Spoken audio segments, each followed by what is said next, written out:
What does MSA stand for in real estate? So let's begin with real estate terms that you need to know.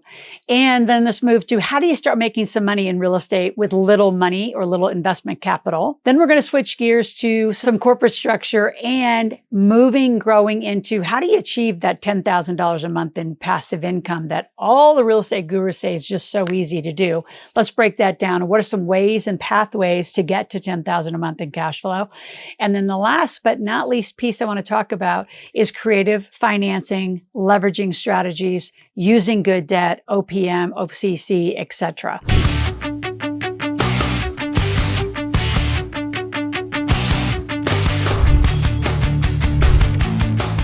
So a lot to talk about. First, let's start with some terms. And I'm only going to give you 3 today. And if you want more, go to my search bar. And I'm going to continue to be layering in more and more real estate throughout the summer of 2024 as we start watching this market kind of get some volatility in different areas. So 3 terms that I actually want to get into play now is what is EMD? So it's earnest money deposits. So when you actually go into a project, you're going to be putting some deposit money down. It's the amount that you give the home buyer or whoever is the property commercial buyer when you sign a sale contract on the home or property that you wish to buy. When you make a good faith deposit, you're letting the seller know that you're serious about purchasing their property. So this is a pretty normal thing that you're going to do. Even in large deals, like when I do my cannabis project, buying a supplement company, you name it, there's usually a good faith deposit. Sometimes you get your deposit back, sometimes you don't, depending on the criteria and the contract that you set to sign. The second term that I want to talk about is GLA. This one's probably a little more known for those of you that have been in commercial real estate. It's the gross leasable area. So it's the amount of space in a commercial building that can be rented by a tenant. In most cases, it includes the basements, mezzanines, upper floors, and what the tenant can potentially utilize. You're also going to learn as you get into commercial properties and commercial rents about triple net leases and all sorts of other sorts of ways that you can rent. And there's a whole nother section, which isn't today's video, on profit sharing in real estate. And then the third term we're going to talk a lot about today is MSA, which is your Metropolitan Statistical Areas, or MSAs. The U.S. government designates these for urban areas. MSAs are defined by the U.S. Office of Management and Budget. Isn't that exciting? What's interesting about the statistics around this is the kind of area or the kind of structure that you're going to want to go and look at, because like I am a huge fan of buying by zip code. There are zip codes that appreciate at different rates. There's our zip codes that can cash flow at different rates. And a lot of you need to start learning your areas. Those of you who just blanket the US or blanket Canada or blanket the country that you're in without really looking at the zip codes and the structure, I mean, to me, that's a guessing game. Like I love the Midwest. Not only was I born there, Oklahoma, Norman, Oklahoma specifically, God bless those people and all the tornadoes that blew through their town, but that was my millionaire market. That's where I owned a lot of commercial property and became a millionaire in the Oklahoma markets, and then expanded into Mississippi, into Arkansas. We went up to, to Kansas. Obviously I've been in Nebraska, Iowa. So I love the Midwest because I know how to run those markets, and I have crews and teams that run those markets, from being the broker to actually having the property management company, having a construction company. If you really get strategic, you're going to have distribution within that, meaning you could actually be the distributor of the siding, of the roofing, products, of the doors, of the windows. So a lot of places you can go when you enter real estate. So for people who say they can't get to $10,000 a month, you don't know what you're doing. All right, so those are some of the terms. Now let's go into how do you even begin in real estate if you don't have much money, if you have very little money. Well, you can start in Reg A offerings. So Reg A offerings, Start Engine, we actually have a project up there with iFlip, which is a software for your stock market. There's a link below if you want to grab a free app in iFlip. But there are a lot of REITs, right? Real estate investment trusts, who it's a stock and you can buy for as little as like $25, $50. So you just get started in some Reg A offerings. That's an easy way just to start getting oriented. I would highly encourage you to join real estate groups where there's a constant conversation. Be very careful, because there's a lot of people that have what seemingly are large followings, but the truth is it's rough out there. It's rough what a couple groups have done to some clients that I'm on the receiving end. Their corporate structure is wrong. Their tax structure is wrong. They don't even have the right depreciation schedule. So when you go into it, you've really got to be with a credible team that knows what they're doing. Other ways with little money just to get in the game is is you can bird dog for people, which means go out and find some properties, find out what the criteria is, and then cut the deal before you go to work. I don't know how many people get burned because you've gone to work, you find the property, and then they actually can move faster. They're more nimble because they have the money in teams, and they will take the property, and a lot of my clients didn't get paid. So hence then they came forward and said, I need a mentor to teach me to never get in that situation. Wholesaling is highly, highly encouraged as a beginner game. I would rather see you do a fix and flip because wholesaling requires a database, requires a seller database, requires a buyer database, and you in the middle knowing how to actually create that deal and the contracts. So get on teams of other people who are already successful. That's what I did. In the beginning, I was only getting 10 to 15% of a deal because I could actually bring people together, but I didn't know how to contractually bind them. I didn't know operating agreements. This is all early career stuff for me. But I became a real estate millionaire because I had an asset they all wanted, which was 18,000 people who had played the cash flow game and bought Rich Dad Poor Dad products from me. So I became an affiliate of education to build a database, and the database became where I could source to go find people to say, hey, Susie and Sam, do you want to go buy a piece of real estate with me? And then I used the database and we all together just started buying a bunch of real estate. So that's how my track was. And the next critical piece, which I think is more fun, is how do you get to that 10,000? So again, with teams of people, and like I just described my Kansas team, currently the broker, had a construction company, which grew from having an original flooring company, property management company, cleaning company, which is part of property management, but also a big one, especially if you're buying fix and flips, so somebody's got to haul that stuff away. If you've ever priced out 1-800-GOT-JUNK, they price by the pound. You can make so much money hauling other people's crap away.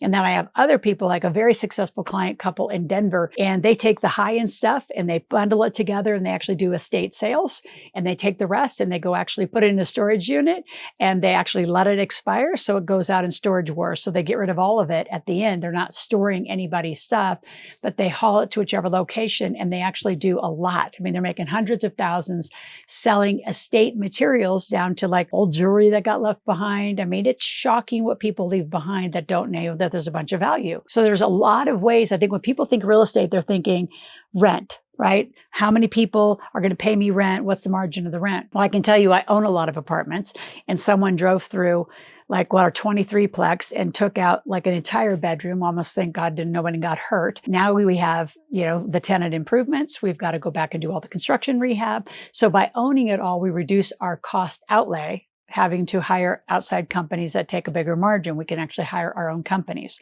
And that's where the more successful people play. Also in storage, RV parks.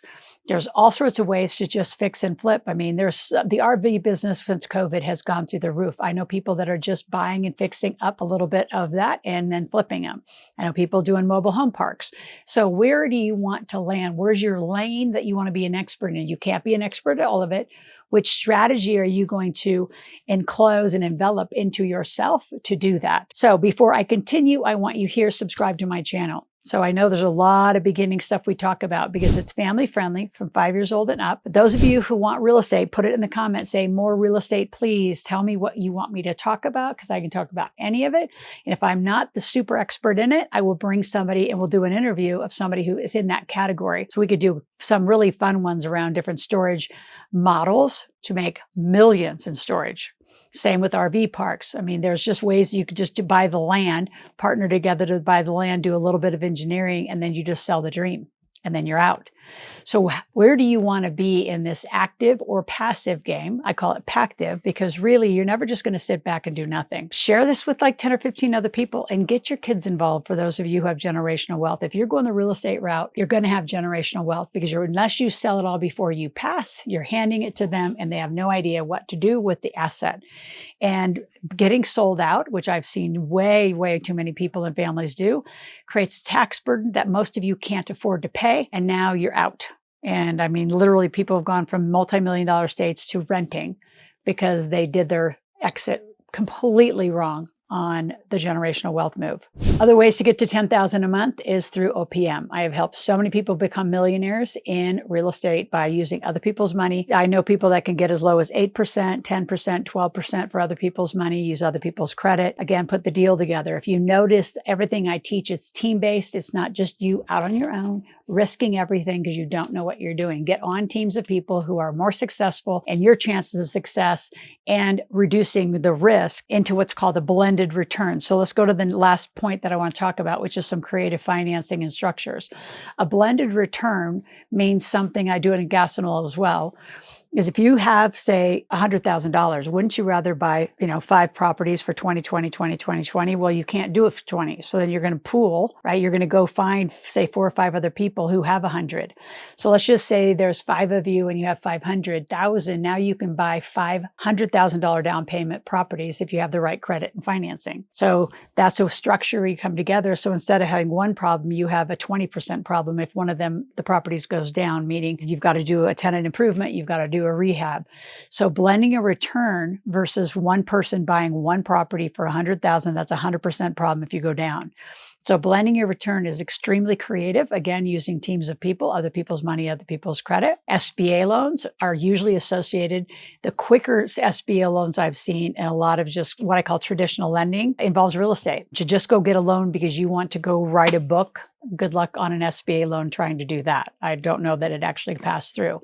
They very, very much like the real estate because there's an asset they can take back and sell upon your default or failure to perform. So the last 2 things would be joining groups. Again, I'm going to take you back to the old Yahoo days. I know there's over 1,600 real estate groups, old school groups, which are where you want to be. You don't want to be with the new people who don't know what they're doing. They can be new to it, but I want you in some groups. I want you to understand who's really in the streets, who's really buying, who's really producing the project and the projects. And how do you leverage credit cards at 0%? So I have access through our experts to over 500 other financial sources to get the 0% financing for up to 21 months if you have great credit. I've had a lot of fix and flippers. I've had wholesalers, people who just start with just basic, single family rentals. And with the 150,000 they could get on 0% financing for 21 months, it's almost 2 years. I mean, you get enough to do the down payment, you use the rest to do the rehab. So again, you're not in big coastal markets. You're back towards the Midwest in markets where that kind of money makes sense. The biggest risk to you is to not pay those off because now you're out of 0% and they ratchet to 20, 21% very quickly, which is really expensive money and unnecessary if done right. So be very careful if you decide to do that. We can help you do that. We'll coach you on how to do that. And I look forward to helping you be a fast real estate millionaire. Right now, my fastest real estate millionaire is 142 days. Can you beat it? If you can, call our office, have a strategy session, jump on the team and say, I want to go and be your fastest millionaire. It'd be super fun. So if you have any questions at any point, go to askloral.com, ASKLORAL. Ask a question, make a request. We're here every day.